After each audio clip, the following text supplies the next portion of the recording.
Dugaan tindak kekerasan menimpa seorang pelajar SMA di kota Semarang. Kasus ini tengah menjadi sorotan publik menyusul adanya temuan baru dari tim kuasa hukum korban yang mengindikasikan adanya keterlibatan anak anggota kepolisian dalam peristiwa penganiayaan tersebut. Peristiwa ini bermula pada Sabtu 4 Juli 2026 dini hari lalu.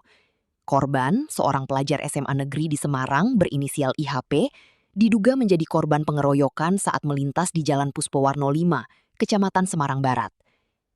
Menurut pengakuan keluarga, saat itu IHP sedang dalam perjalanan pulang setelah mengantar temannya. Namun, tiba-tiba ia dihentikan oleh 3 orang yang kemudian melakukan pemukulan, dengan dalih bahwa korban dianggap terlibat dalam aksi balap liar. Tim kuasa hukum korban dari Pusat Konsultasi dan Bantuan Hukum atau PKBH Batko LPK Kota Semarang yang melakukan penelusuran mandiri ke lokasi kejadian pada Jumat 10 Juli 2026 dini hari mendapatkan informasi mengejutkan.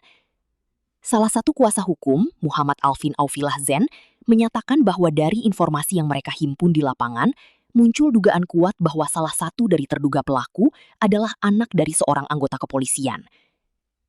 Meski demikian, tim kuasa hukum sangat berhati-hati dalam menyampaikan temuan ini. Mereka menegaskan bahwa informasi tersebut masih dalam tahap pendalaman dan perlu dibuktikan lebih lanjut melalui proses penyelidikan resmi oleh pihak kepolisian. Fokus utama mereka saat ini adalah memastikan kebenaran informasi tersebut agar proses hukum. Fokus utama mereka saat ini adalah memastikan kebenaran informasi tersebut agar proses hukum dapat berjalan secara objektif dan transparan.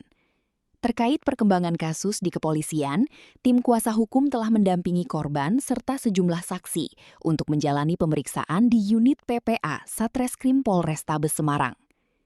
Agustiana Nurkomalawati, kuasa hukum lainnya, menjelaskan bahwa ibu korban sebagai pelapor telah menjalani pemeriksaan intensif selama 3 jam dengan total 29 pertanyaan yang diajukan oleh penyidik.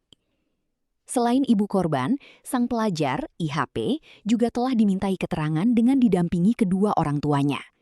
2 orang saksi yang juga berstatus pelajar turut diperiksa untuk melengkapi berkas penyelidikan. Pihak kepolisian sendiri, melalui Kanit PPA Satreskrim Polrestabes Semarang, Nimade Srinitri, telah mengonfirmasi bahwa mereka tengah mendalami laporan ini dan telah mengantongi identitas pihak-pihak yang diduga terlibat, meskipun rincian lebih lanjut belum bisa dipublikasikan demi menjaga kelancaran proses penyelidikan. Salah satu poin menarik yang kini tengah didalami adalah pengakuan korban mengenai adanya salah satu pelaku yang sempat mengaku sebagai anggota intelijen dari Polsek Semarang Barat.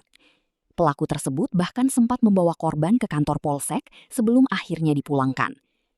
Namun, dari penyelidikan awal kepolisian, sosok yang mengaku sebagai anggota intelijen tersebut dipastikan bukan merupakan anggota Polri. Kejanggalan lain yang akan ditindaklanjuti oleh kuasa hukum adalah terkait barang bukti berupa sepeda motor milik korban, yang hingga kini dikabarkan masih berada di Polsek Semarang Barat. Tim kuasa hukum dijadwalkan akan mendatangi Polsek tersebut pada hari Senin mendatang untuk meminta klarifikasi mengenai dasar penahanan kendaraan milik klien mereka tersebut. Pihak kuasa hukum berharap agar seluruh pihak yang terlibat bersikap kooperatif